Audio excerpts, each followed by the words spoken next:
Mohan cabinet के फैसले। मुख्यमंत्री डॉक्टर मोहन यादव की अध्यक्षता में मंगलवार को कैबिनेट मीटिंग हुई। इस मीटिंग में कई प्रस्तावों पर मुहर लगी है। मंत्रिपरिषद की बैठक में मिशन वात्सल्य के तहत राज्य सरकार अब बच्चों को 4,000 रुपए महीने देगी।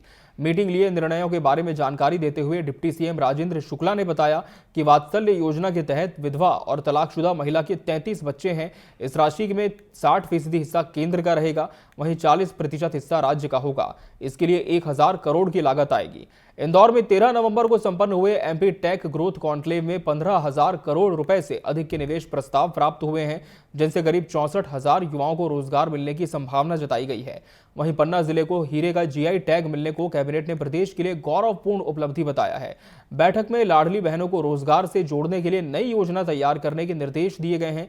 इसके साथ ही स्वास्थ्य सुविधाओं के विस्तार की दिशा में बड़ा कदम उठाते हुए 12 जिलों में 50 बिस्तरीय आयुष चिकित्सालय खोलने और इनके लिए आवश्यक पदों के सृजन को मंजूरी दी गई। इनमें भोपाल, इंदौर, नरसिंहपुर, मंडलेश्वर, बालाघाट, गुना, भिंड, सीहोर, अमरकंटक, पन्ना, श्योपुर और शुजालपुर शामिल हैं।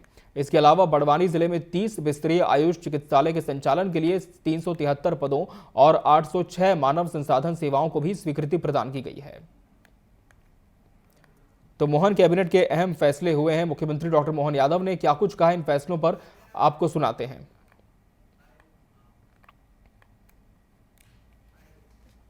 24/10/25 से 7/11/25 तक जो मॉडल रेट 4,020 था, वो 17/11/25 को बढ़ के 4,236 हो गया है।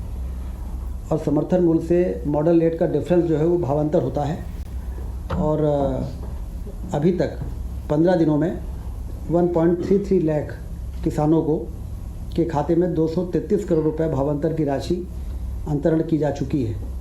220 से अधिक मुख्य और 80 उप मंडियों में खरीदी की जा रही है सोयाबीन की।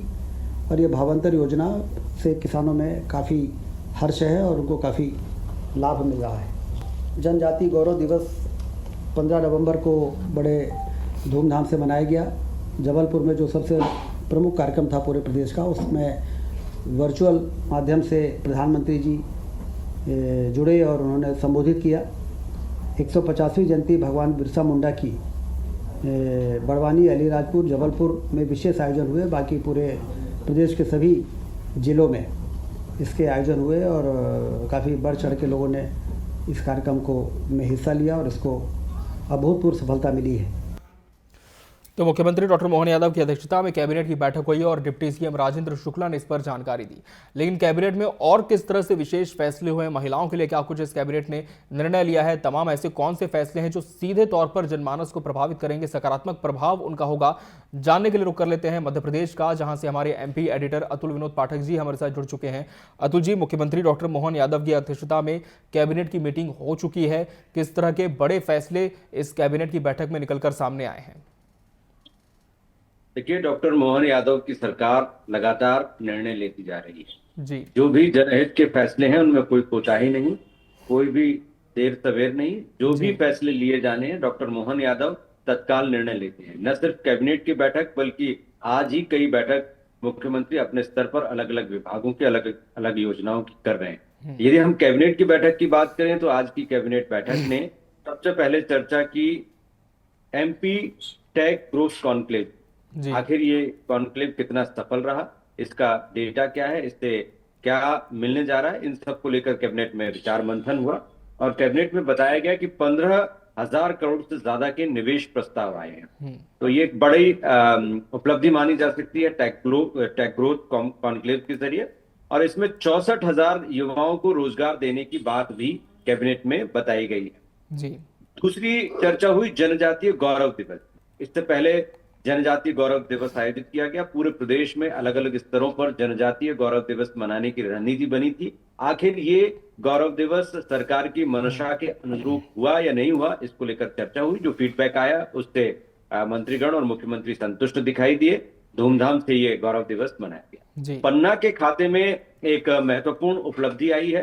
पन्ना जिले को हीरे का जीआई टैग मिला है। ये प्रदेश के लिए गौरव की बात है। मुख्यमंत्री ने इसके लिए अधिकारियों और शासन के तमाम विभागों को बधाई दी जो इससे जुड़े हुए हैं।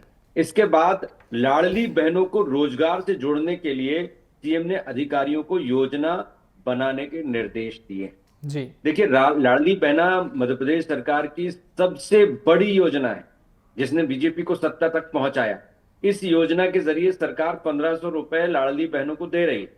अब ये 1500 रुपए रोजगार से कैसे लाडली बहनों को जोड़ सकते हैं, इसको लेकर सरकार मंथन कर रही है कि जो पैसा दिया जा रहा है या आगे पैसा बढ़ाकर दिया जाएगा, उसका जी। क्या आउटपुट सरकार ले सकती है। उन बहनों का स्वरोजगार की दिशा में सरकार के जो प्रयत्न है उनसे जोड़कर न सिर्फ उनके स्वयं के लिए फायदेमंद हो, सरकार का भी रेवेन्यू बढ़े या सरकार को इससे एक आर्थिक सहायता भी मिले, क्योंकि बड़े पैमाने पर पैसा दिया जा रहा है। तो इसको कैसे एडजस्ट किया जा सकता है, समायोजित किया जा सकता है, इसको कैसे फ्रूटफुल किया जा सकता है, इसको लेकर मुख्यमंत्री ने अधिकारियों को एक योजना बनाने के निर्देश दिए हैं।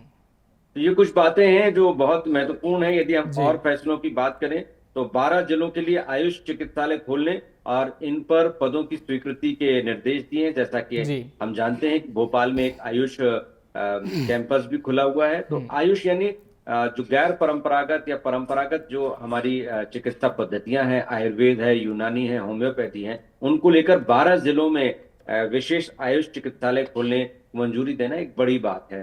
अब भोपाल, इंदौर, नरसिंहपुर, मंडलेश्वर, खरगोन, बालाघाट, गुना, भिंड, सीहोर, अमरकंटक, अनूपपुर, पन्ना, श्योपुर, सुजालपुर में ये 50 बिस्तरीय अस्पताल खोले जाएंगे।